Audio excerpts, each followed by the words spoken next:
ഹൈക്കോടതി ജഡ്ജിക്കെതിരെ അഭിഭാഷകരുടെ പ്രതിഷേധം. വനിതാ അഭിഭാഷകയെ അപമാനിച്ചെന്നാരോപിച്ചാണ് പ്രതിഷേധം. അഭിഭാഷകർ ചീഫ് ജസ്റ്റിസിന്റെ കോടതി മുറിയിൽ തടിച്ചുകൂടി. ജസ്റ്റിസ് എ ബദറുദ്ദീൻ കോടതിയിൽ മാപ്പ് പറയണം എന്ന് അഭിഭാഷകർ ആവശ്യപ്പെട്ടു. മാപ്പ് പറയാൻ തയ്യാറല്ലെന്ന് ജസ്റ്റിസ് എ ബദറുദ്ദീൻ പറഞ്ഞു. വിവരങ്ങളുമായി കൊച്ചിയിൽ നിന്ന് സഹിൻ ആന്റണി ചേരുകയാണ്. സഹിൻ, എന്താണ് ഹൈക്കോടതിയിൽ സംഭവിച്ചുകൊണ്ടിരിക്കുന്നത്? ഈ ജസ്റ്റിസ് ബദറുദ്ദീനെതിരായ പരാതി എന്താണ്?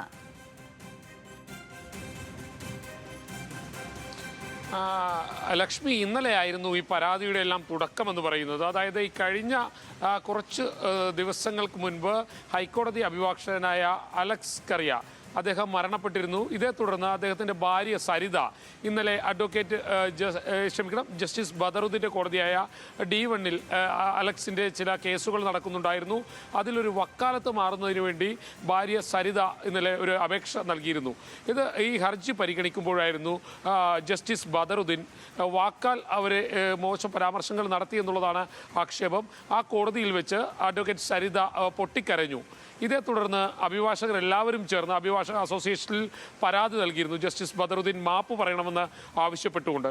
എന്നാൽ ജസ്റ്റിസ് ബദറുദ്ദീൻ ഇതുവരെ മാപ്പ് പറയാൻ, അതും തുറന്ന കോടതിയിൽ മാപ്പ് പറയണമെന്നുള്ളതായിരുന്നു അഭിഭാഷകരുടെ ആവശ്യം.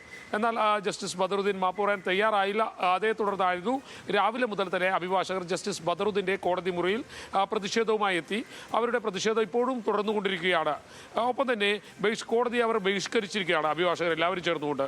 അപ്പോൾ 10-15 സാധാരണ ബെഞ്ച് കയറുന്നതാണ്. എന്നാൽ ഇതുവരെ ജസ്റ്റിസ് ബദറുദ്ദീൻ്റെ ബെഞ്ച് ആരംഭിച്ചിട്ടില്ല. അദ്ദേഹം കോടതി മുറിയിൽ എത്തിയിട്ടില്ല എന്നുള്ളതാണ്.